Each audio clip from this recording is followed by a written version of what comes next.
Se encuentra aquí con nosotros Violeta, el maxi abogado Federico Anaya. En un instante se estará incorporando también David Peña. Federico, pues tú disculparás, pero las preguntas están puestas en la mesa y te toca el primer saque y aquí a David le viene muy bien entrar siempre un poquito tarde, así te deja avanzar y ya luego entra él. A ver, y no crea que usted si ve a Federico haciéndole así, no crea que es como dijo Donald Trump que está poniendo las barbas a remojar. No tiene nada que ver con eso. Federico. Ok, bueno, primero, como siempre, la advertencia, el derecho es una construcción social, no es algo que existe más allá de los seres humanos. No hay derecho natural, ¿sí? Por lo tanto, no hay crímenes absolutos ni cosas buenas jurídicas absolutas. Entonces, tú dices, ¿es un delito, es un crimen? Pues depende en qué país, porque la realidad como existe hoy en día en el mundo es un sistema de estados, nación, independientes, cada uno de los cuales ha establecido sus propias leyes. Y dentro del territorio que controlan y dominan esos estados nacionales, esas leyes son las leyes supremas.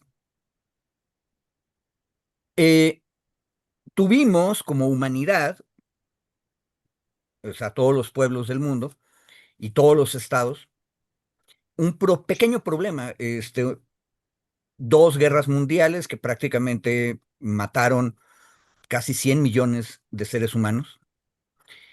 Y llegamos a la conclusión de que tal vez sería bueno tener una organización más grande, más allá de los estados-nación.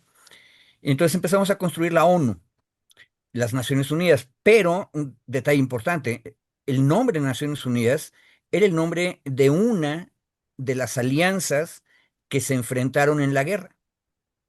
Entonces, cuando se invadió Italia, la Italia fascista, que es un estado-nación, que tenía unas leyes que funcionaban en Italia, y si Italia conquistaba Etiopía, por ejemplo, entonces empezaban a aplicar en Etiopía porque habían conquistado Etiopía.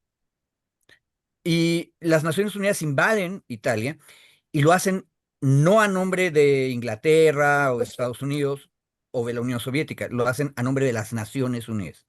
Entonces, en ese momento en que nacieron las Naciones Unidas, parecía que estábamos construyendo un Estado más allá de los Estados-nación. Pero eso no terminó nunca. No existe un ejército internacional. Hay cascos azules, pero los cascos azules no están ni muy bien armados y nadie está muy seguro quién los dirige. Es más, lo más que hemos avanzado para que la gente empiece a desesperarse con lo que estoy explicando, lo más que avanzamos en ese camino fue cuando el Consejo de Seguridad de la ONU, en la guerra de Corea, convocó a todos los estados que formaban parte de la organización para que mandaran contingentes para enfrentarse a Corea del Norte y defender Corea del Sur de los comunistas. Pero eso terminó siendo una guerra de Estados Unidos contra China. Entonces ahí no hubo estado internacional. Y la siguiente vez fue Bush padre, el primer Bush, juntando una gran coalición internacional con autorización del Consejo de Seguridad de la ONU para confrontar a Saddam Hussein, Irak, que acababa de invadir otro estado-nación llamado Kuwait, eso en 1991. Y bombardearon horriblemente Bagdad y Basra en Irak, y el gobierno iraquí Baas se rindió, se retiraron de Kuwait y se acabó la guerra. Pero no avanzamos más nada y nunca más hemos vuelto a funcionar como comunidad internacional defendiendo los principios de las Naciones Unidas. Y cuando lo hemos hecho, una de las partes de las Naciones Unidas, que es el Estado llamado Estados Unidos de América, es el que pone el 90 o 95% de la tropa y del armamento. En otras palabras, lo que hay son estados-naciones, un sistema de estados-naciones. No hay, si me empujan, un derecho internacional. Hans Kelsen, el gran Hans Kelsen que todos los juristas latinoamericanos aman y adoran con sus pirámides jurídicas, dice en el mero fondo que el derecho internacional no es derecho porque no tiene fuerza política armada que pueda imponer obligatoriamente el derecho internacional. ¿Quieren una demostración? La Corte Penal Internacional acaba de determinar en un procedimiento de investigación de crimen de genocidio que la cabeza del gobierno del Estado de Israel es presuntamente responsable de genocidio y por lo tanto hay una orden de captura en su contra en el sistema internacional, en la Corte Penal Internacional.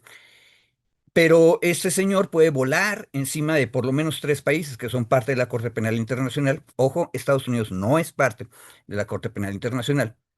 Y nadie lo arresta. O sea, nadie trató de mandar sus aviones de combate para detener a Netanyahu mientras volaba encima de su territorio, ¿verdad? Es decir, no hay fuerza que pueda aplicar el derecho internacional. Por lo tanto, si me pongo rudo, no existe el derecho internacional. Es una buena intención. Son lindas normas de convivencia. Y por lo tanto, tú no puedes cometer crímenes.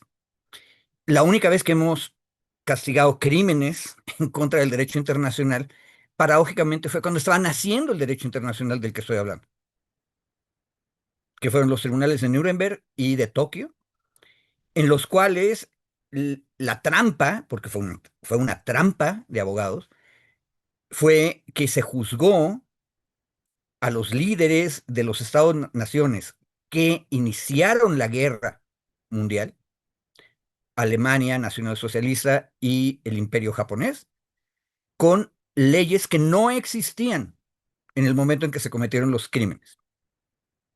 ¿Por qué se les hizo eso? Porque nosotros, ojo, ya es un nosotros colectivo internacional, la humanidad completa, las Naciones Unidas, nosotros habíamos ganado la guerra y por lo tanto los juzgamos con nuestras leyes que nos inventamos en el momento y los condenamos y los ejecutamos. Pero esa explicación nos da una idea de lo primitivo que es el Estado del derecho internacional y cómo en realidad no hay un Estado internacional que defienda ese derecho internacional. Ahora, y me metí con mucho detalle en esto nada más por una cosa, porque ya llegó David, y yo lo que quería decir es esto. Lo único que realmente existe en términos jurídicos son los derechos nacionales. Y si los derechos nacionales existen, entonces tenemos un problema, porque tú puedes tener, voy a poner el ejemplo más sencillo, un estado A y un estado B, y en materia penal puede ser que este estado considere delito una conducta y el estado B no la considere un delito. Y la pregunta es, ¿qué pasa si una persona que está en el estado A comete el delito y luego se va al estado B? Bueno, el estado A puede pedirle por favor al estado B que por favor le regrese a esa persona que cometió el delito en su territorio. Y si no hay tratado de extradición, es una negociación diplomática, que es lo que está haciendo México con Israel, con este señor Cerón, en el caso de los 43 desaparecidos, porque no hay tratado de extradición. Y luego se logran ciertos avances, no con Cerón, pero sí con Roemer, que también está en las mismas condiciones, y la audiencia conoce los casos que estoy mencionando. Y algunos estados se organizan y entre los dos hacen un tratado de extradición para sacar a la persona del estado B y luego juzgarla de acuerdo con las leyes del estado A aquí adentro. Y hay una regla interesante que es, yo solamente voy a poder procesar penalmente a la persona por los delitos que le pedí al otro estado que analizara para entregarme a la persona.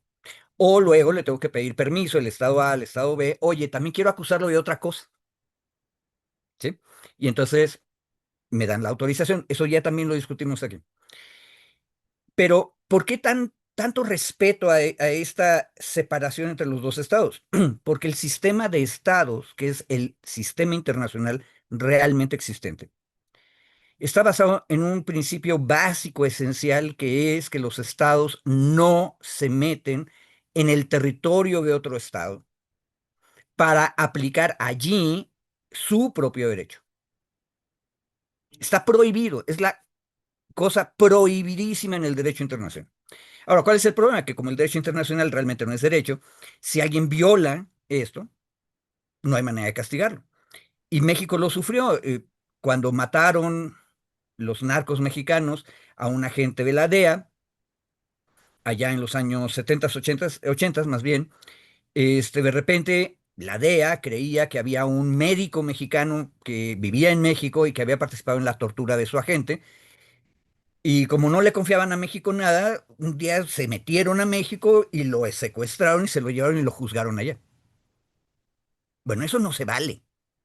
Y luego incluso México y Estados Unidos firmaron un tratado para comprometerse a que nunca más va a volver a hacer Estados Unidos eso. ¿Y qué pasó? Que de todas maneras Estados Unidos se las ingenia para hacer algo equivalente. Y entonces se le piden a un narco que secuestre a otro narco y se lo llevan. ¿Sí? ¿Hay manera de castigar eso? No, tampoco. Y aterrizo ya finalmente con el caso de Maduro. Creo que es muy claro. El problema es que Estados Unidos no está ejerciendo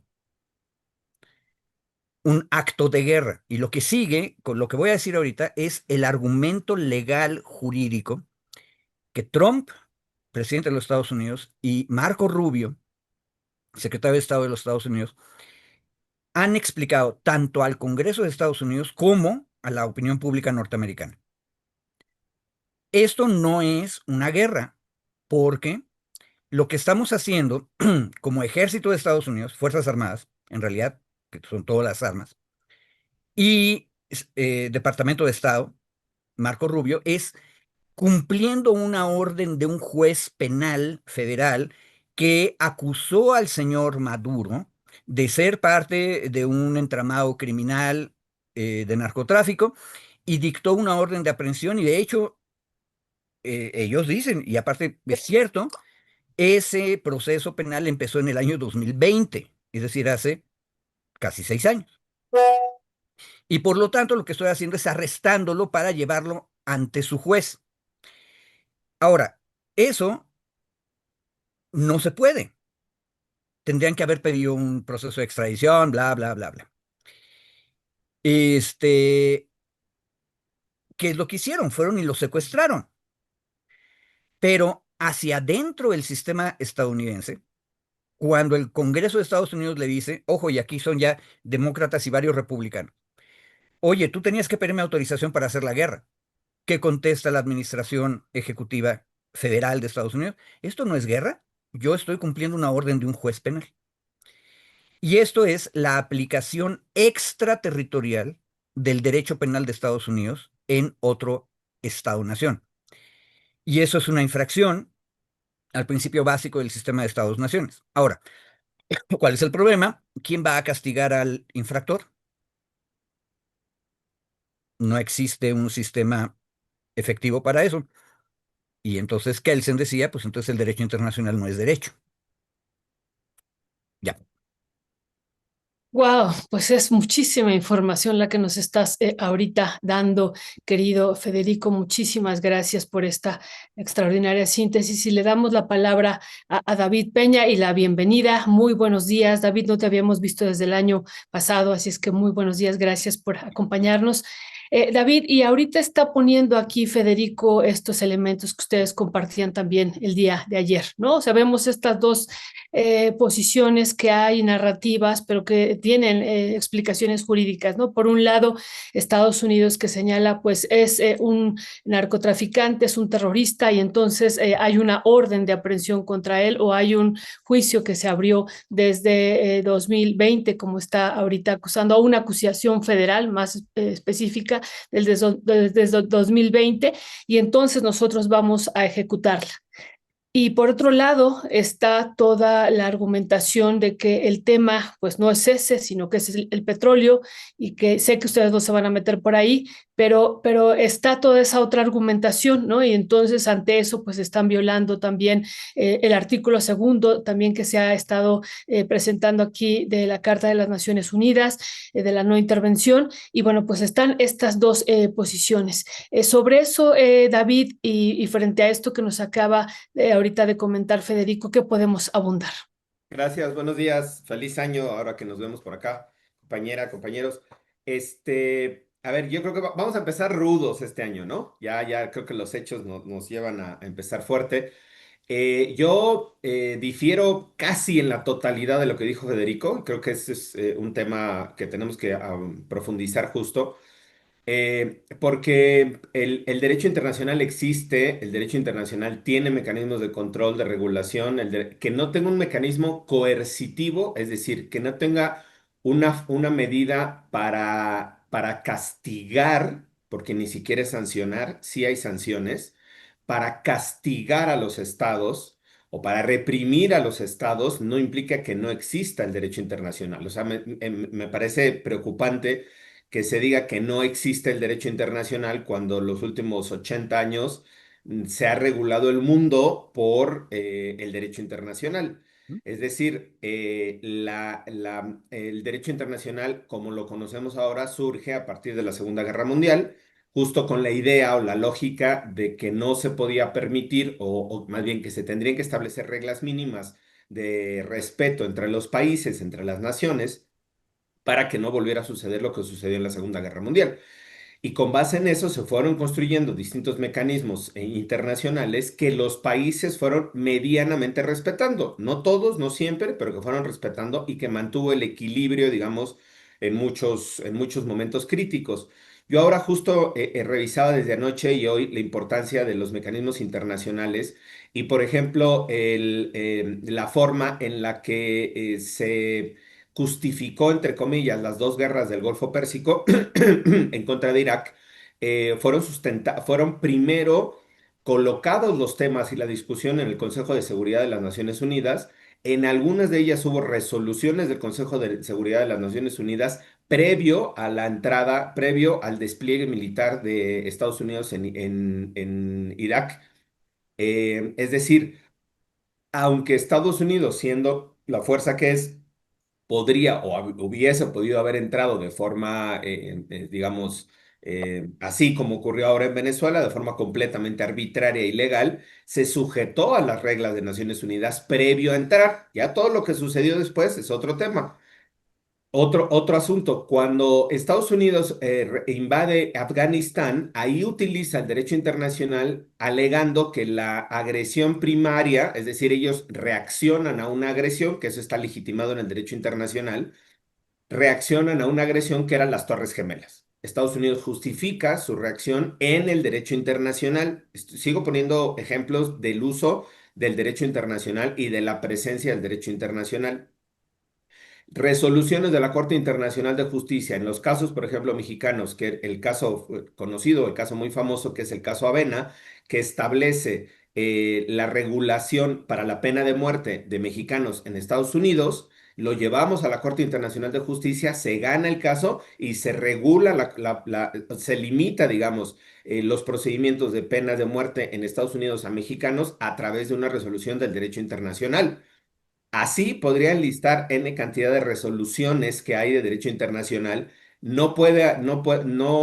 Si no hay un mecanismo coercitivo, ese es el segundo punto, lo que yo decía, no implica que no exista. Ahora, en el sistema interamericano, se tiene que ver sobre qué estado o sobre qué fuerza de poder son las resoluciones. Y voy yo a más ejemplos.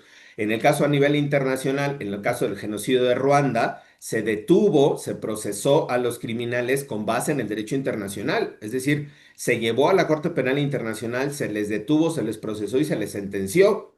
Perdón, pero no sé cómo eso es que no exista el derecho internacional. En el caso de Yugoslavia, de todo el proceso de la ex Yugoslavia, cuando se le detiene a Milosevic y a Radic y a todos los comandantes, se les sujeta, se les procesa y se les sentencia con base en el derecho internacional.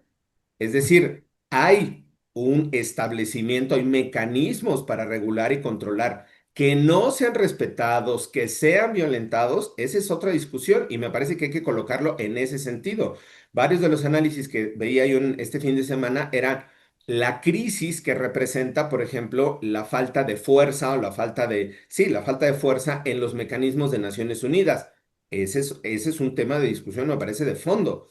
Pero no podemos decir, o me parece muy preocupante decir que no existe el derecho internacional simplemente porque no se tengan esos mecanismos de fuerza hoy, cuando durante 75 80 años funcionó el concierto medianamente para controlar, tanto en la Guerra Fría como post-Guerra Fría, post del 89, de la caída del muro, para controlar la fuerza de los países y controlar o evitar en la medida de lo posible, no, yo no digo que haya funcionado al 100%, pero evitar que sucediera lo que está sucediendo el día de hoy. Y el último punto es, en términos del derecho internacional de derechos humanos y del derecho internacional humanitario, las resoluciones de la Comisión y de la Corte Interamericana de Derechos Humanos a nivel regional son obligatorias para los estados.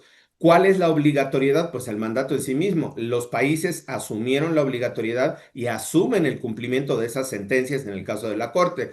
No hay un mecanismo para obligarlas a cumplir, que es este tema otra vez, no. Se resuelve, digamos, o sea, la base tiene que ser el acuerdo entre los países, la presión entre los propios países, en este caso de América Latina, y la forma en la que exijan a esos países que cumplan las resoluciones en el caso de la Corte Interamericana de Derechos Humanos.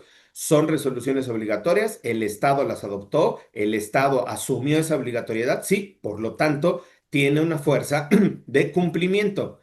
Insisto, colocar el tema en la crisis que representa hoy lo de Venezuela ante la ausencia de mecanismos coercitivos, ahí me parece que sí hay que meternos al análisis, hay que meternos al debate, hay que hacer estos profundos análisis tanto de las resoluciones de la OEA como de las Naciones Unidas, del Consejo de Seguridad de Naciones Unidas, pero eso no implica que desconozcamos en sí mismo todo el andamiaje jurídico que hemos construido durante los últimos 80 años, insisto, y que el propio Estados Unidos ha utilizado en diferentes momentos para, digamos, justificar o razonar algunas de las intervenciones que han tenido. Me parece ahí ir colocando estos, incluso varias de las veces o varias de los momentos en los que hemos tenido estas discusiones ahora sobre Israel y genocidio. Se sujeta a Israel a la Convención contra el Genocidio, la suscribe, la firma y es sujeto al procedimiento ante la Corte Internacional de Justicia.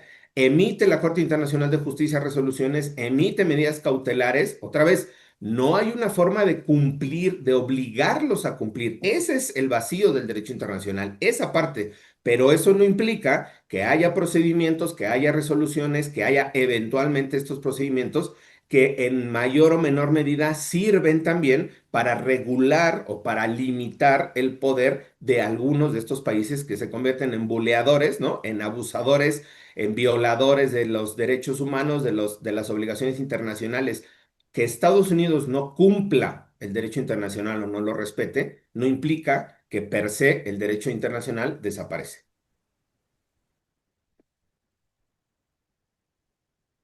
Está el micrófono silenciado, Ernesto. Sí. Gracias, perdón. Gracias, mi querido Maxi, abogado David Peña. Pues sí, empieza fuerte, mi querido David. Eh, Federico, digo, hay preguntas que evidentemente tenemos en la mesa, como el tipo de delitos, infracciones, violaciones que se hayan cometido en el marco del derecho internacional, retomando un poco lo que decía David. Una cosa es que no se cumplan y otra cosa es que no existan. Eh, ¿Cuál es tu postura también frente a los señalamientos que hace David?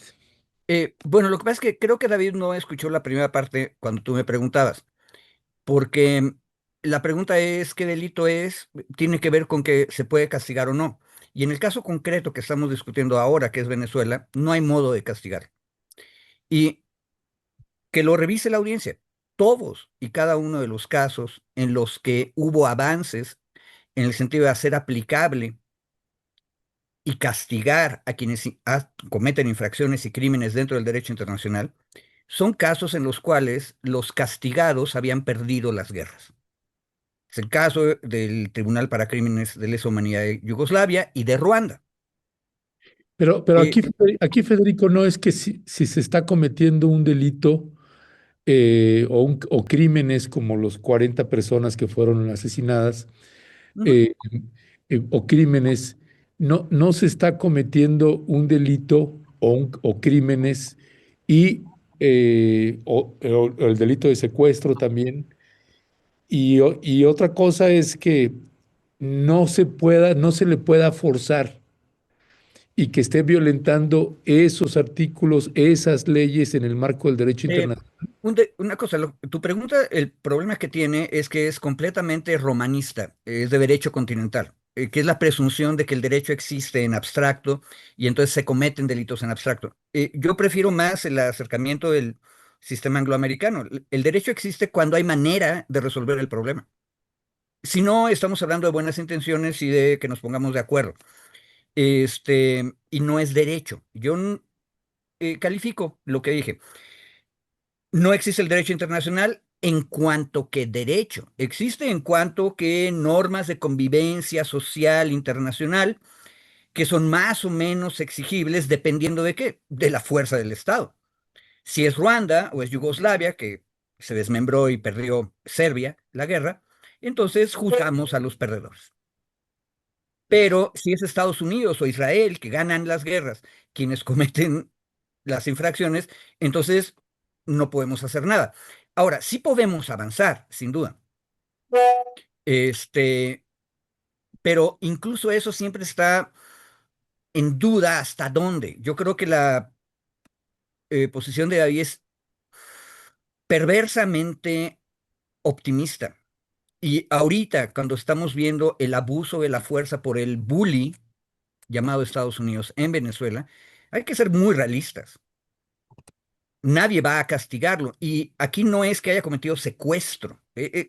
Ojo, por eso dije, el argumento de Trump y de Marco Rubio es que ellos no están haciendo una guerra, sino que están aplicando el derecho nacional penal en Venezuela, lo cual, por cierto, es una infracción gravísima al sistema internacional de estados que nació en 1648, hace 4 siglos. Un estado no tiene derecho a meterse en otro estado y aplicar su ley en ese otro estado. Eso no se vale. Y esa regla la pusieron los estados europeos entre sí después de una guerra que duró 30 años y se destrozaron mutuamente y descubrieron que capaz de que no conviene meternos en estas cosas. Pero menos de 100 años después de que habían pactado eso, se volvieron a meter en guerras entre ellos. Y todavía pasaron otros 200 años para que crearan un sistema internacional más o menos decente. Y más bien menos que más o menos. Y por eso digo, estamos ahorita en el caso exactamente en el otro lado. David hizo muy buena argumentación y mencionó el caso de la opinión consultiva de la Corte Interamericana de Derechos Humanos en el caso de pena de muerte en los Estados Unidos. Problema, Estados Unidos no ha firmado ni el Pacto de San José, ni el protocolo para la Corte. Pero la Corte, de todas maneras, a instancia de México, se lanzó e hizo una opinión sobre el asunto de la pena de muerte. Y ojo, como Estados Unidos estaba en ese momento de buena onda, o sea, el bully estaba tranquilo, creo que fue en la época de Carter, o poquito de eso. Sí, tiene que haber sido Carter, no creo que haya sido Reagan. Pero Estados Unidos estaba en buen plan con México y entonces Estados Unidos, la federación llamada Estados Unidos de América, aceptó la opinión, porque de todas maneras era solo una opinión. Y una cosa que tenía que hacer es mandársela a los 50 estados de la Unión Americana. Y lo interesante es que el estado donde había más mexicanos condenados a muerte sin haberle dado aviso a la autoridad consular, que era Texas, Texas contestó por escrito diciendo, sí, pero yo no firmé ese tratado, ni yo he firmado las Naciones Unidas, yo puedo hacer lo que quiera en mi propio territorio. Texas. ¿Y por qué hacen eso? Porque pueden. Y esos son los límites materiales del derecho internacional. Entonces, estemos muy claros que el derecho internacional, si lo vamos a considerar derecho, le concedo eso a David, es derecho en construcción. La verdad es que tiene límites y el límite es quién va a ir a arrestar a Trump. Eh, Ahora, hagamos el ejercicio porque es importante. Dice Trump y Rubio que ellos no están haciendo la guerra. Eso es falso. Se lo está diciendo su propio Congreso. Eso que estás diciendo es una trampa retórica y sí estás haciendo la guerra. ¿Por qué? Por lo que dijo Violeta. O sea, hasta tú, Trump, estás diciendo que lo que importa es el petróleo. Eso no tiene nada que ver con la acusación penal. Nada. Por lo tanto, estás haciendo la guerra por intereses económicos y extractivistas. Eso es exactamente lo que hizo la Alemania nazi en Europa entre 1933 y 1939. Y esa es uno de los fundamentos de la acusación en Nuremberg. Están cometiendo un crimen contra la humanidad, conspirando para hacer la guerra, destruyendo el sistema internacional. Problema. Antes de Nuremberg tuvimos que ganar la guerra. ¿Cómo vamos a ganar? Gracias, gracias, Federico. David, yo vuelvo a la pregunta que te hacía originalmente y que podamos también compartirle a la audiencia esto que decía ahorita Federico. Los Estados Unidos, están diciendo, el gobierno de los Estados Unidos está diciendo que no cometió ningún delito. ¿No? Que para ellos no hay ningún secuestro, no hay ninguna guerra, sino que está cumpliendo esta orden penal federal que hay. Y eso es algo que tiene que quedar muy claro y que entonces se está actuando contra un terrorista, contra un narcotraficante, y esa es la argumentación que ellos están amparando en esta argumentación para actuar de esta manera como actuaron. Pero por otro lado está el derecho internacional, ¿no? Como tú lo estabas comentando y como estaba ahorita señalando Federico. Con este derecho internacional, los pueblos en el mundo, y que esa sería la otra posición que hay que comentar a la audiencia, si tú lo puedes hacer mucho mejor, un abogado, pero con ese derecho internacional podemos, ¿no? Podemos actuar los gobiernos y los países y los estados y los pueblos frente a estas acciones, que digo, esta es una primera acción, pero todavía está por venir. Está ya la amenaza hacia Cuba, hacia Colombia directamente, está México y están otras naciones. Y entonces, ¿qué podemos hacer? Y por eso decíamos la Carta de las Naciones Unidas, el artículo segundo que se mencionó mucho el día sábado. Podemos hacer algo amparándonos en este derecho internacional, en esta otra argumentación, fuera de la argumentación de los Estados Unidos, David. Mira, yo ahí retomaría un comentario que pone una compañera en el chat, que es una, yo diría, es una réplica de lo que sucede en nuestros países, cuando menos en los países de América Latina, en el sistema de justicia, pensando un poco en esta forma o en esta analogía que hacíamos del derecho interno con el derecho internacional. Y Judith en el chat ponía, es que el sistema de justicia es para los poderosos, o sea, es decir, funciona para los poderosos. Por eso estos ejemplos cuando tú tienes dinero en el sistema jurídico mexicano, pues tienes acceso a más abogados, a mejores defensas, probablemente no toques la cárcel.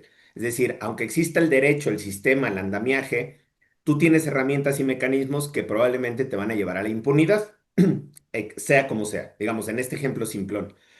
En el caso del derecho internacional, claro, que si tú eres Yugoslavia, eres Somalia, eres Irán, eres Afganistán, eres Cuba, te sujetas a procedimientos en donde la fuerza como tal, aunque ejerzas el derecho internacional, no te permiten, digamos, más bien te limitan el ejercicio de tu propio gobierno, el ejercicio de las acciones de tu propio gobierno. O si cometes actos violatorios, se logran sancionar. ¿Por qué? Porque tiene que ver en función del actor como tal y de digamos, de los actores involucrados.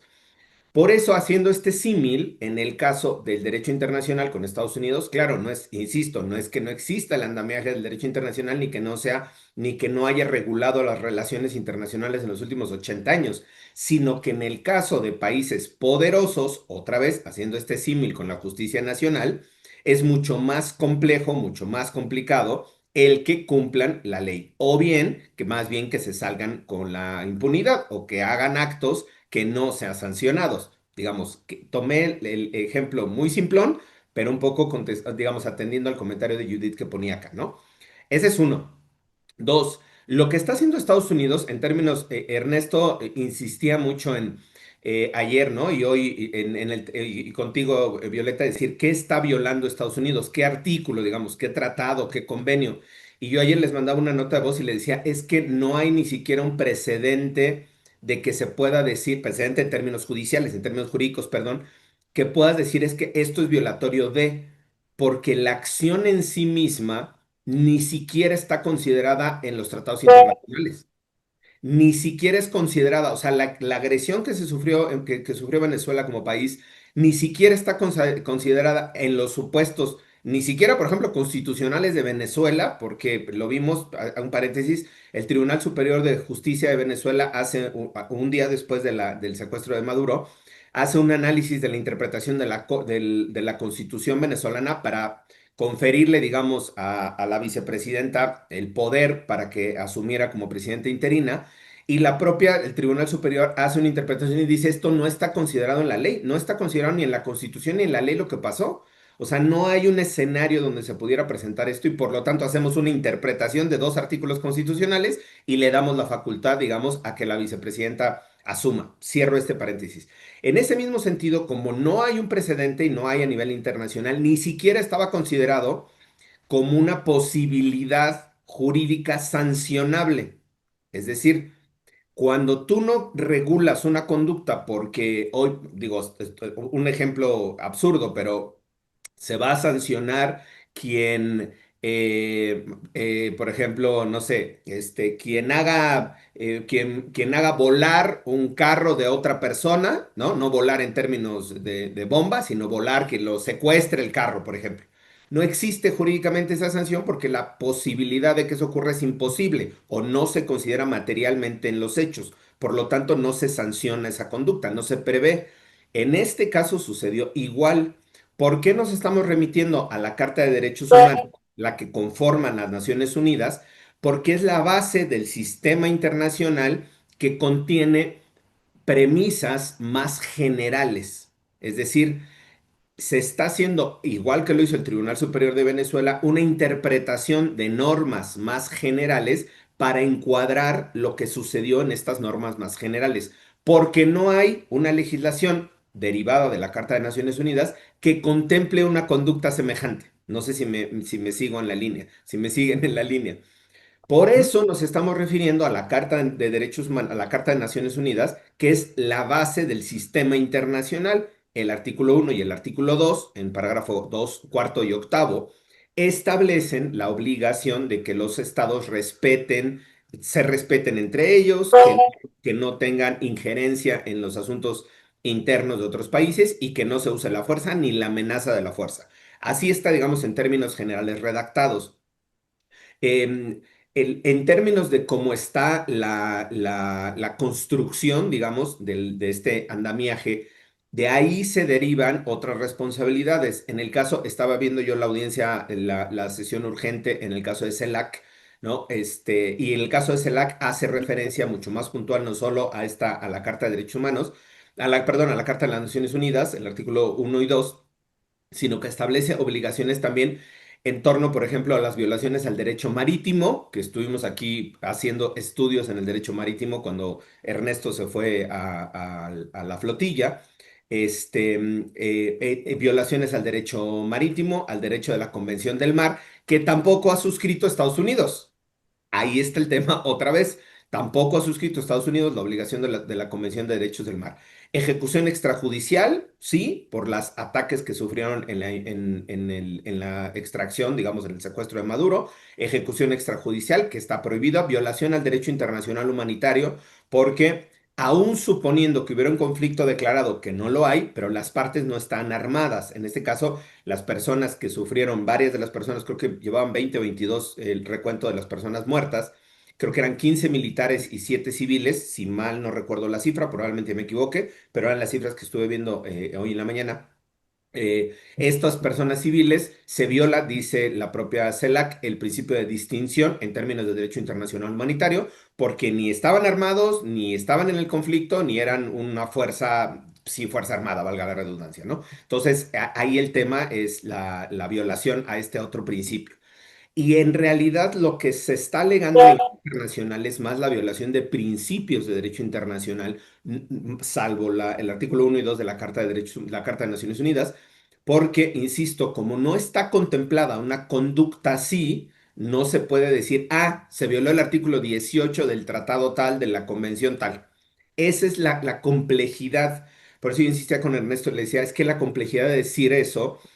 Primero porque no, o sea, no existe ninguna norma que diga, no entres a un país y secuestres, ¿no? O sea, no puedes ingresar a un país, está en términos generales. El principio de no intervención, el principio de respetar la soberanía de los países, el principio de que los países a lo interno sean quienes resuelvan sus conflictos y la prohibición genérica de que no puedes amenazar a otro país ni usar ni hacer uso de la fuerza. Por eso nos concentramos, digamos, en la carta. Ahora, cerrando un poco en esta parte. Lo que hace Estados Unidos se le llama extraterritorialidad en términos jurídicos. Esa extraterritorialidad solo está justificada en materia penal en algunos casos muy específicos, muy, muy concretos, cuando hay acuerdo con los países. La extraterritorialidad se utiliza también como un principio del derecho penal internacional. Por ejemplo, la Corte Penal Internacional tiene este principio de extraterritorialidad porque la Corte Penal como tal no es de un país, sino del conjunto de países y por lo tanto tiene, digamos, injerencia o tiene poder en todo el mundo. En el caso de lo que está alegando Estados Unidos es que dicen, yo tenía una orden de aprehensión, ¿no? Yo tenía una orden de aprehensión aquí que me dictó un juez federal por un procedimiento local y la fui a ejecutar a Venezuela. Eso es absolutamente absurdo, arbitrario, ilegal, no hay sustento, no tiene ninguna base jurídica, no hay un fundamento para decir, imagínense si esto ocurriera así, cualquier estado, cualquier gobierno podría iniciar procedimientos contra X persona en otro país, ir por ella y traerlo. Para eso están los principios de extradición. Si O sea, tú David, podríamos ir nosotros a Israel por este sujeto, ¿no? O por estos dos sujetos que están allá. Sería un símil, ¿no? exactamente, incluso decir, a ver, ya. Sí, pero hay un pequeño problema, Violeta, ya que interrumpiste a David. La pregunta es si tenemos suficientes barcos y tropas para ir por ese sujeto a Israel. Claro, Es claro, una ahí está. pregunta ruda. Claro, pero sería ese símil, ¿estás de acuerdo? O sea, el Sí, símil, sí. el símil sería, bueno, nosotros llegamos con nuestra fuerza, con nuestro barco, Cuauhtémoc, ¿no? Y llegamos a Israel y venimos por Tomás Herón. Eso es, así como lo planteamos, suena absurdo. Claro, pues así de absurdo, digamos, fue de ilegal y de absurdo fue lo que ocurrió acá. No, una No, cosa, es absurdo, pero el problema, visto desde el derecho internacional, es que todavía no nos queda claro que sea ilegal. Yo sí dije que hay ilegal, David. yo también. Por- eh, De pero hecho, no has dicho por qué exactamente. A eso ver, te iba a si hay preguntar un ahorita. precedente. No, a ver, no es que se estén violando principios generales, no. ¿No?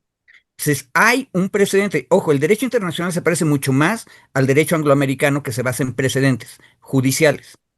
Y gracias a Nuremberg y gracias a Tokio, esos dos son los importantes, porque Ruanda y Yugoslavia fueron cuestiones de genocidio, o sea, ataques, crímenes contra la humanidad en materia de atacar a un pueblo.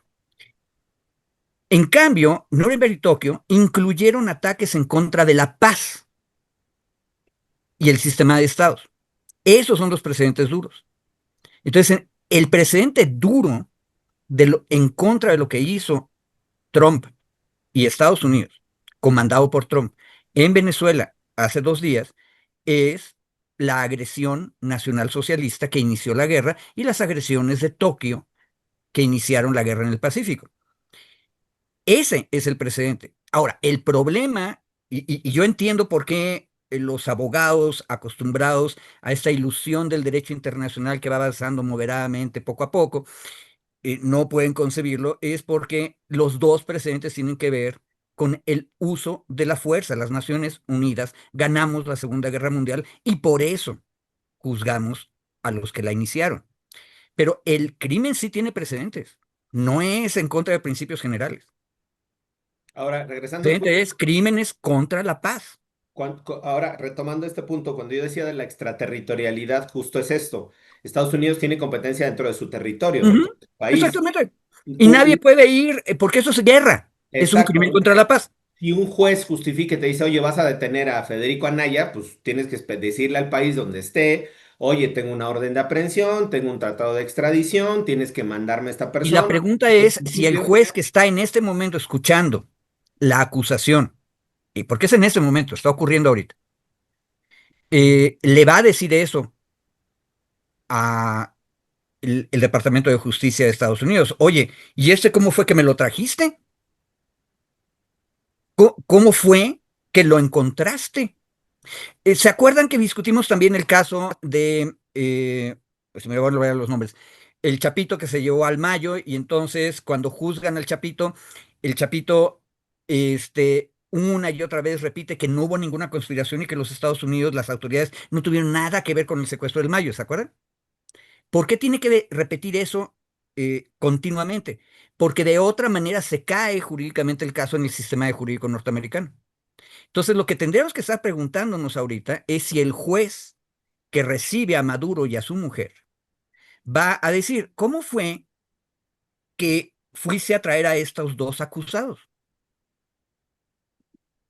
sí, Y, a ver, y creo el problema, porque los secuestraste. que En justo, términos del derecho de Estados Unidos, los secuestraron. Por lo tanto, no deberían estar ahí. justo creo que va, o sea, el tema de la detención, ahí va, o sea, yo me sigo con el punto de la extraterritorialidad, no hay fundamento, Ujú, no hay sustento, es violatorio, es ilegal, todos los adjetivos que podemos ponerle ahí, ¿no? Al tema de la acción como tal. ujú.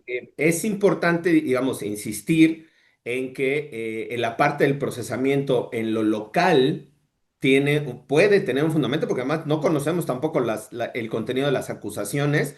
Entiendo que traían una acusación que se deriva de una orden de aprehensión y ayer se les imputó otra nueva acusación. No entiendo exactamente por qué. Se filtró o se dio a conocer la carátula de otra acusación en contra de Maduro, por el tráfico de droga, no sé qué cosa, una cosa así, pero habría que ver cuáles son, digamos, las acusaciones.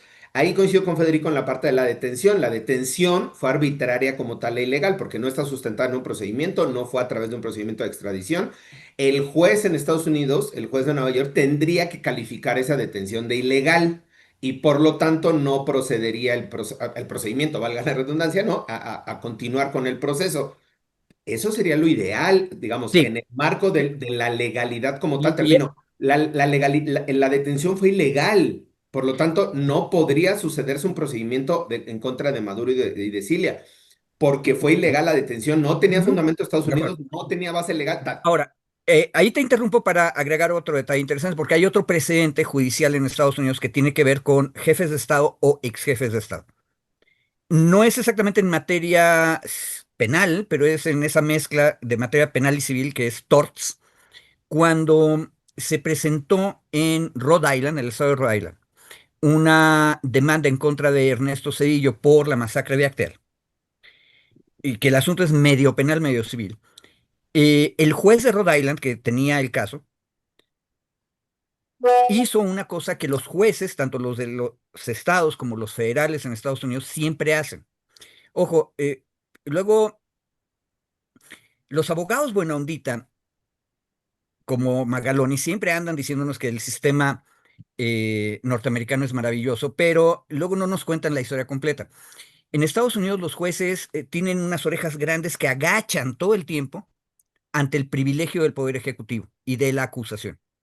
Entonces, cuando llegó el caso y el juez de Rhode Island se dio cuenta que el acusado es un expresidente de una nación con la cual Estados Unidos tiene relaciones diplomáticas, bajó sus orejitas y fue y le dijo al soberano, ejecutivo, oye, ¿cuál es tu opinión acerca de esta acusación? Y el soberano ejecutivo contestó, es el expresidente de un país aliado y por lo tanto el ejecutivo no tiene interés en que se le procese. De ninguna manera. Y entonces el juez de Rhode Island rechazó la demanda por eso. Este, y ahí el problema fuerte va a ser, por un lado, tendrían que, como dice David, rechazar la detención y decir que Maduro se regrese porque fue ilegal la detención. Pero el problema es que cuando le pregunte, bajando sus orejitas el juez federal ante el Poder Ejecutivo, ¿es del interés de los Estados Unidos en sus relaciones internacionales procesar o no a este señor que es un jefe de Estado en ejercicio? ¿Qué creen que va a contestar Marco Rubio? Porque es el que tiene que contestar. Que sí es nuestro interés. Y por lo tanto van a continuar, porque el Poder Judicial de Estados Unidos no es tan independiente como nos diría Ana Laura Magalón. Ya, ahí, David, por ejemplo, cuando estás señalando tú esta parte de el secuestro, fue un acto ilegal, o sea, contrario a la ley. ¿A qué ley sería ahí esa parte? La otra pregunta también es, eso es con respecto del ataque.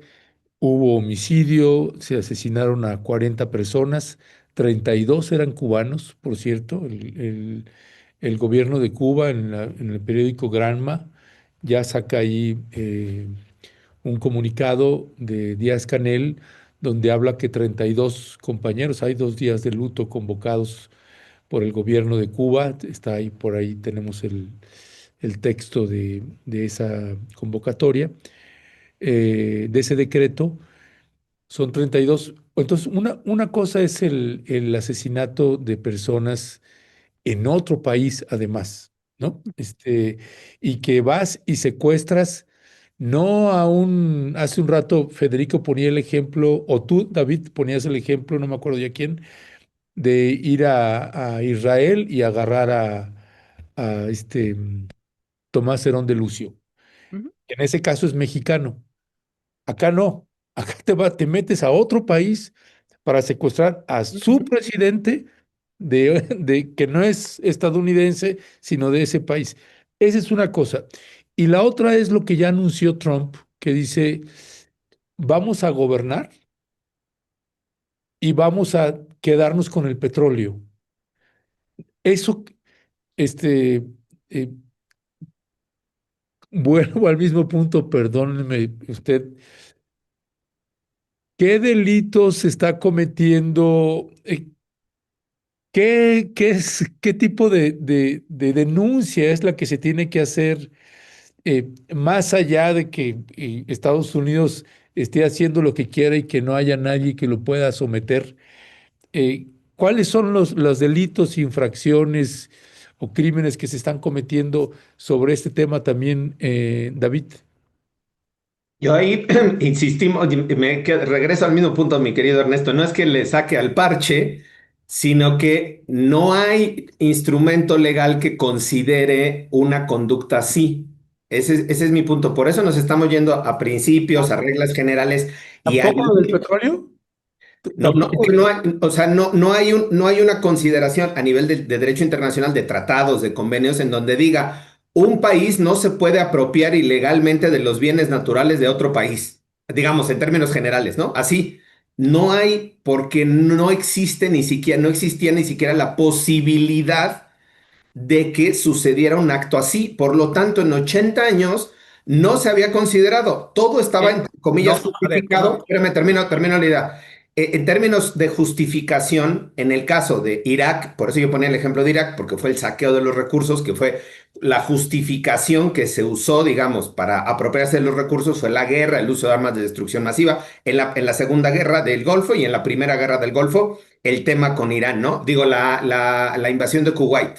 La invasión de Kuwait y en el segundo, en las armas de destrucción masiva. En ambos casos, insisto, no estoy justificando a los gringos, pero justificaban, entre comillas, la actuación completamente fuera del sistema judicial, ¿no? Del sistema jurídico, perdón, internacional, porque en el caso de Kuwait dijeron, Estados Unidos tiene intereses en Kuwait, tiene grandes empresas, y entonces para ir a cuidar a nuestras empresas, a proteger a nuestras empresas y nuestros intereses, hacemos la justificación en el Consejo de Seguridad de las Naciones Unidas y vamos y ya invadimos Irak porque queremos defender nuestros intereses allá.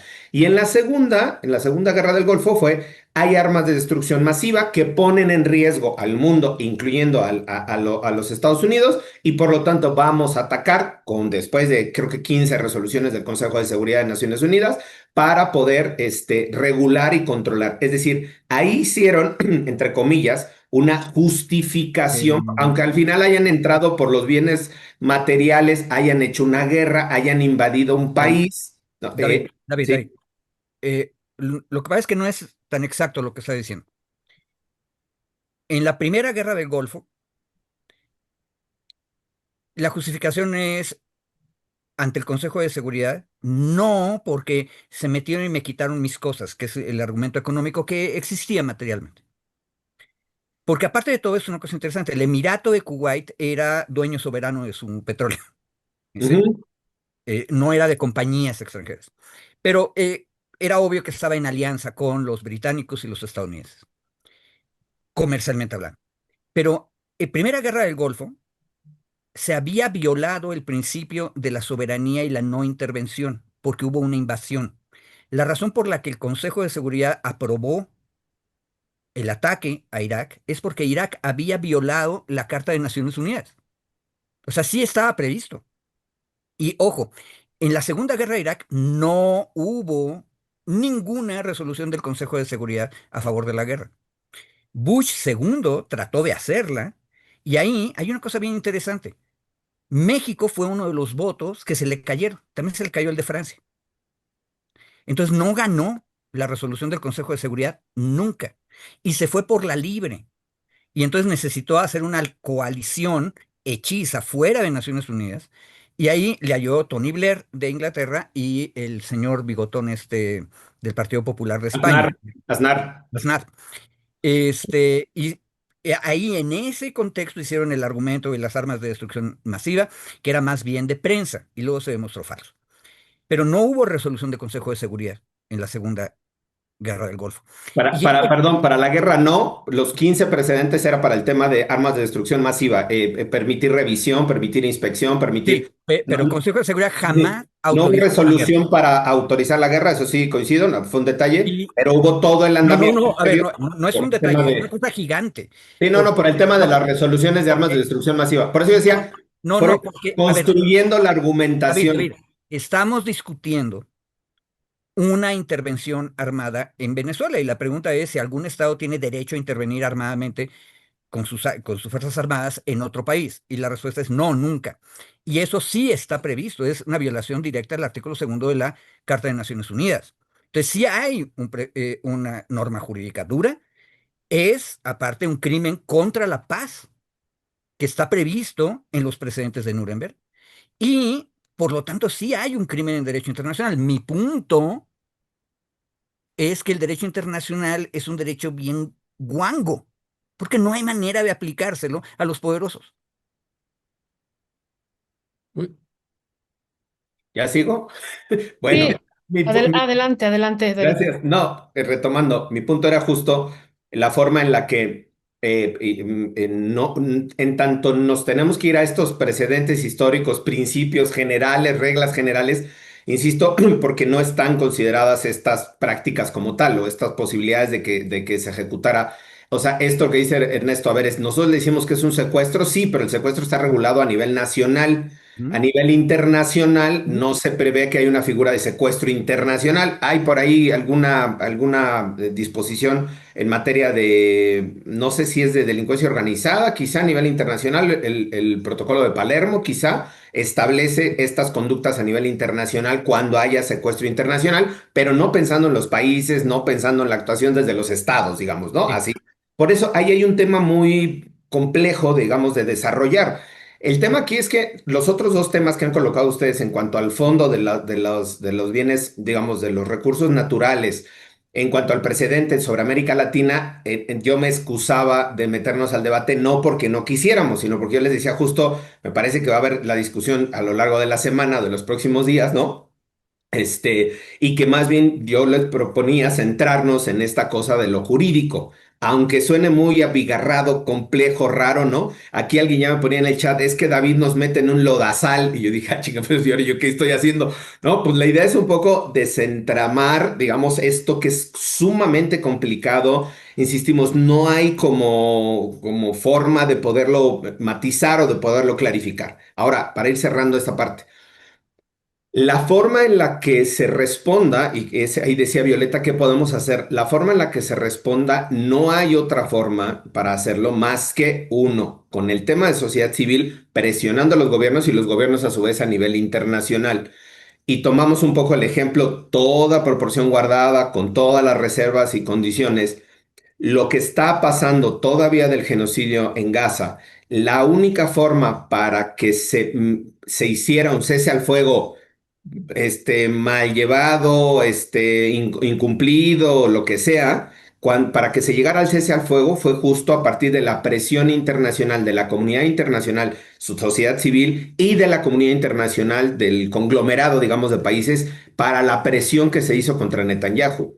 Se logró parar, se logró, como sea, las condiciones, hubo un cambio en la actitud, cuando menos evidente, de Netanyahu. Insisto, no implica que haya cesado el genocidio, que vaya a ser sancionado, no, pero hubo un cambio, cuando menos, en la conducta a partir de la presión que se genera a nivel internacional. Es la única forma, la única expresión que puede haber. No hay posibilidad de una denuncia como tal, de un procedimiento. Ahí, por ejemplo, a mí me invitaron hace ya un par de semanas a un grupo que se conformó, que se llama Juristas por la Paz en Venezuela, que se conformó hace poco más de un mes, mes y medio.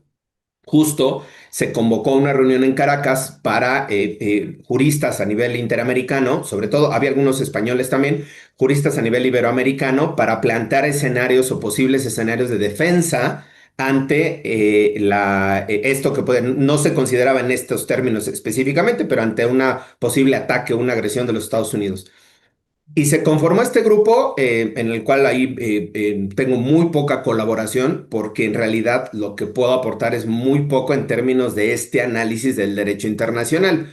Se han presentado por los ataques a los barcos, se han presentado ya las denuncias a nivel internacional, se establecieron los procedimientos ante el Consejo de Naciones, al Consejo de Derechos Humanos de Naciones Unidas, se han recurrido estos procedimientos ya a nivel, sobre todo del universo de Naciones Unidas, a nivel del sistema interamericano no se han presentado, pero a nivel de allá. Y cierro un poco diciendo, el escenario incluso previsto jurídicamente en estos grupos era un escenario muy, eh, ¿cómo decirlo? Muy poco alentador, por no utilizar palabras negativas, ¿no? Muy poco alentador de qué podemos hacer a nivel del derecho internacional si sucede una invasión, si sucede una agresión. Era justo solo recurrir al tema de la organización en lo local, en lo nacional, para presionar a los gobiernos y que los gobiernos a su vez presionen a nivel Estados Unidos, a nivel internacional, perdón, a Estados Unidos. Por eso, si se fijan ustedes, el comunicado conjunto, primero saca un comunicado México, solo como México, y después sube, digamos, un poco el comunicado conjunto donde está Chile, está Brasil, está España, está Uruguay y está México. Si no me equivoco, son Y estos. Colombia. ¿Eh?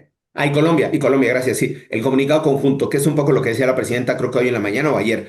Estamos viendo sumar a más países, conjuntar a más países para ir, digamos, ella no dijo creciendo la presión la manifestación, pero sí un poco ir sumando estas formas para, en alguna medida, insisto, ejercer presión sobre Estados Unidos. Y termino nada más, Ujú. si seguimos la lógica de lo que trae Marco Rubio, que ahí Federico nos hizo un buen scouting de los videos de Marco Rubio. Incluso hay un video, creo que es el de ABC o NBC, ¿no? Federico, donde le pregunta al entrevistador cuál es la base legal para que Estados Unidos intervenga. Y él se va por bla, bla, bla, bla, bla, y le vuelve a decir, sí, ¿cuál es la base legal para que Estados Unidos gobierne? Ahí él le pregunta, primero Ah, intervenga y después le dice, gobierne Venezuela. y ojo, ahí, David, déjame utilizarte de pretexto ahí que dijiste eso, porque es la pregunta que estaba haciendo Ernesto y que Hace media hora, la pregunta que hizo Ernesto hace media hora y que seguimos aquí. no, no, pero es que tú no habías dicho que iba a ser muy complicado entrarle, que era la parte geopolítica. Pero sí es importante ahorita que mencionaste eso de Rubio. Rubio se da la vuelta y no termina jamás de contestar cómo van a administrar, dirigir. La palabra que usaron ellos fue run, es decir, llevar, ¿sí? Ni siquiera utilizaron rule, que es gobernar, con reglas. Que Y es él la que, le, perdón, que es la que usa Trump para referirse cuando habla de los cárteles, que dice, México no lo gobierna Sheinbaum, es una buena persona, es no sé qué, pero los cárteles running México, o sea, dice lo exactamente, mismo, es la misma expresión. sí, sería algo así como controlar, pero entonces le preguntan, ¿y cómo va usted a controlar? Y incluso en otras entrevistas le preguntaban, oiga, pero entonces usted es el coordinador del gobierno en Venezuela. Y él le da la vuelta porque, y ahí sí tenemos que ir a los hechos reales. Em, yo no estoy tan claro que estemos ante una invasión. Hubo una intervención, extracción de un Ujú, jefe de Estado, ujú. pero no hay invasión porque no hay en este momento tropas de Estados Unidos en Venezuela. Y no hay tropas de Estados Unidos en Venezuela por una razón práctica, material bélica, que es, por cierto, otra diferencia, pero ya no legal, sino legal internacional, sino material, entre la primera guerra del Golfo contra Irak y la segunda. Bush padre, una vez que Irak salió de Kuwait, dijo, ganamos, terminamos el mandato del Consejo de Seguridad, se acabó. Y Saddam Hussein siguió adelante, se le pusieron sanciones, todo lo que tú quieras y mandes, pero no se trataron de meter a Irak y no trataron de cambiar el gobierno. Eso es lo que trató de hacer su hijo, tratando de demostrar que era más efectivo que su papá. Y el problema es que esa guerra terminó en el horror. Estados Unidos causó un desastre general en Irak, terminó empoderando a los enemigos que quería controlar, que eran los Shia de Irak, y tuvo que salir con el rabo entre las piernas, derrotado. Es más, de hecho, Trump hizo su campaña diciendo yo no me voy a meter en guerras que no se pueden ganar como la de Irak, la de Bush padre. Pero Bush hijo, que es la segunda. Eh, y el problema es que si tú comparas la densidad política y social de Irak, baasista, bajo Hussein, con la República Bolivariana de Venezuela, la República Bolivariana de Venezuela es 10, 20 veces más compleja que Irak. Entonces, meterte a invadir probablemente va a provocar una guerra de desgaste para el invasor que no van a poder sostener. Aparte de que si así se enojó todo el hemisferio, una guerra permanente de invasión sería peor todavía. Si así se enojó el Congreso de Estados Unidos hacia adentro, peor sería. Entonces no hay modo. Y eso, por eso empecé realista en este debate. Eso es una buena señal que nadie ha visto. Todo el mundo está ahorita, y correctamente, con la alarma de la intervención militar de Estados Unidos, pero lo que no nos hemos percatado es que no invadieron. Y la pregunta es, ¿por qué no si tienen el ejército y las fuerzas armadas más poderosas del mundo? Porque incluso la fuerza tiene límites materiales. Si Muy, hubieran podido hacerlo impunemente, lo habrían hecho. Esa es la otra cosa. Podemos confiar en que son unos bullies cínicos, pero no lo hicieron. Y por eso vean ustedes las entrevistas con Rubio. Rubio se ve desencajado, sacado de onda cada vez que le preguntan eso. Y eso lo sabe la prensa de Estados Unidos y también los demócratas, porque es la debilidad. Estamos frente a un imperio tremendamente grande y fuerte, pero que en el extremo no puede utilizar toda su fuerza de manera impune. Ahora, se tiene que autocontener y queda en ridículo si tú quieres, que es lo que estamos viendo, porque el hecho real jurídico, no hemos discutido el otro sistema jurídico, por cierto. En el otro Estado-nación, la República Bolivariana de Venezuela enfrentó el hecho de la extracción de su jefe de Estado de una manera constitucional y transparente. Ya. El muchísimas jefe de la gracias. Asamblea, el jefe del Ejército y la vicepresidenta le pidieron a la Sala Constitucional del Tribunal Superior que les dijera que correspondía, porque obviamente su constitución no prevía que le secuestraran a su jefe de Estado. Entonces hay una medida precautoria que autoriza a que la vicepresidenta esté encargada de la presidencia. Pues qué bueno. Significa que el sistema jurídico de la República Bolivariana está completo. Ahora, la pregunta es, ¿qué tiene que hacer? Porque en el otro lado, el bully ya los amenazó desde el mero sábado. Y si no nos hacen caso de esos que se van a quedar ahí, entonces nosotros también vamos y los arrestamos a ellos. Oigan, nada más, ya como para cerrar, ya nos toca cerrar, ya, aquí ya nos está reclamando que Federico y yo arrebatamos la palabra y les quitamos la palabra a ustedes. Ustedes Ah, es disculpen, una ¿verdad? maravilla, es No una se Pero maravilla. preocupen. el Además, debate que además generó, veo ahí los que están a favor de David, los que están a favor de sí, Federico. sí, Nos ya. encanta que sea así. Vaya, Oye, venga, nada más un venga, detalle, venga, David, para que ya, yo digo que ya cierre David, pero yo nada más quiero decir algo, porque tenía varios comentarios acerca de como 6 comentarios que hubo ahí, ya los anoté, y no estaba seguro de qué escribir para esta semana, Ernesto. Voy a hacer mis comentarios sobre esos comentarios de la audiencia. Espero mandártelo hoy en la tarde, noche, para que si puede salir mañana. A ver.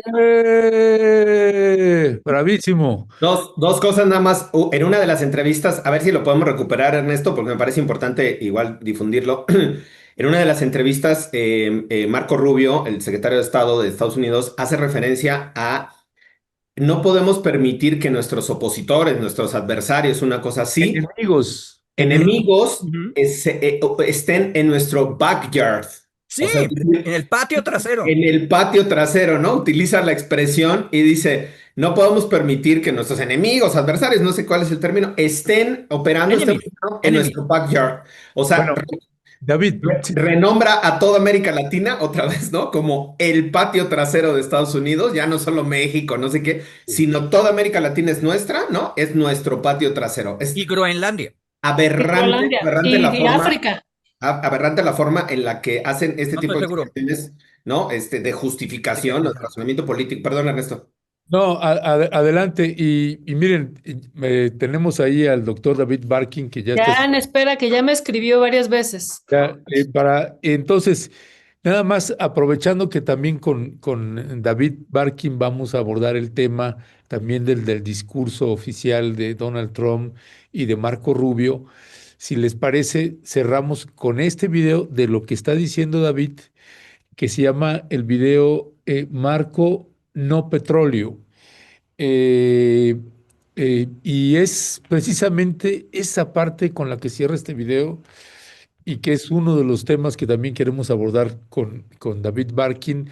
Así que aprovechamos que lo pueda ir escuchando él y lo escuchan ustedes Y también. le podemos dar la bienvenida, le podemos dar entrada y ya aquí cerramos con Eh, Ujú, ellos ujú. dos y que él ingrese. Y ¿Les palabras parece? creo que ya no interrumpimos. ok, ok, pues le vamos dando la entrada a nuestro querido doctor David Barkin, si es que ya anda por ahí. Ya está. Y vamos con el video y regresamos con ustedes. Well, a couple things. First of all, Maria Corina Machado is fantastic, and she's someone I've known for a very long time, and that whole movement is. But we are dealing with the immediate reality. The immediate reality is that unfortunately, and sadly, but unfortunately, the vast majority of the opposition is no longer present inside of Venezuela. We have short-term things that have to be addressed right away. We all wish to see a bright future for Venezuela, a transition to democracy. All of these things are great, and we all want to see that. I've worked on that for 15 years on a personal level, both in the Senate and now as National Security Advisor and Secretary of State. These are things I still care about, we still care about. But what we're talking about is what happens over the next 2-3 weeks, 2-3 months, and how that ties to the national interest of the United States. And so we expect to see more compliance and cooperation than we were previously receiving. With Nicolas Maduro, you could not make a deal or an arrangement. Although he, by the way, was given very generous offers. He could have left Venezuela as recently as, a week and a half ago. There were opportunities available for him to avoid all of this because now he's not someone we can work with. He suckered the Biden administration into stupid deals. He's made a career out of not keeping deals and figuring out how to save himself by buying time. And President Trump was not going to fall into that trap. So now there are other people in charge of the military and police apparatus there. They're going to have to decide now what direction they want to go, and we hope they will choose a different direction than the one Nicolas Maduro picked. Ultimately, we hope this leads to a holistic transition all the way around in Venezuela, societal, political, all of that. We're in favor of all of that. But right now, we have to take the first steps, and the first steps are securing what's in the national interest of the United States and also beneficial to the people of Venezuela. And those are the things that we're focused on right now. No more drug trafficking, no more Iran, Hezbollah presence there, and no more using the oil industry to enrich all our adversaries around the world and not benefiting the people of Venezuela or, frankly, benefiting the United States. David, David, ajá, ¿con qué cerrarías esto? Y bueno, pues todavía queda pendiente un debate más a fondo también de lo que decía ahorita Federico. Dice él, no hay invasión, y David creo que también ahí afirmaba, la historia no ha terminado, ¿no? La historia no ha terminado, apenas comienza, yo lo diría, y está la situación de otros territorios y está la amenaza por los recursos naturales, que ese es el gran fondo de todo esto, ¿no? Entonces, ¿con qué cerrarías, David, esta mesa que ustedes acaban de tener? Yo finalmente nada más primero saludar a mi tocayo, el doctor David, que está acá en este crossover de mesas ya. Creo que nada más el tema del análisis, creo que nos da, tenemos desde la parte jurídica, yo hablo desde la parte legal, la parte política de intereses y todo, creo que va a dar muchísimo más análisis de lo que se pueda dar en esta y muchas otras mesas de análisis.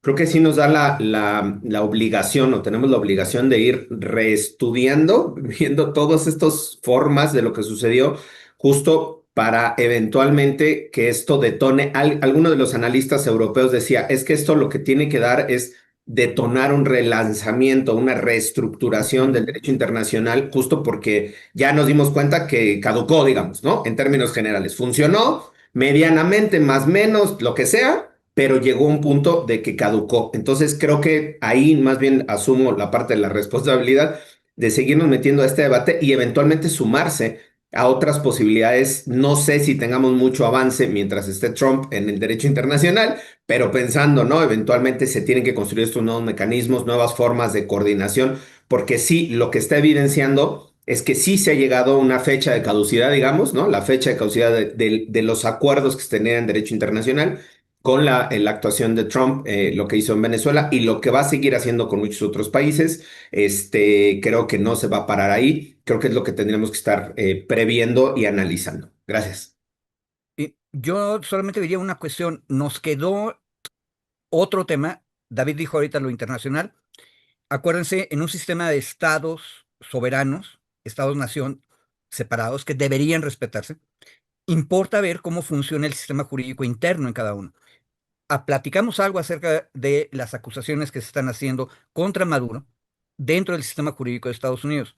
Y yo nada más mencioné que el sistema jurídico de la República Bolivariana de Venezuela está intacto, está completo y siguen adelante. Por cierto, otra cosa que está pasando en este momento es que se está instalando la nueva legislatura de la Asamblea Nacional.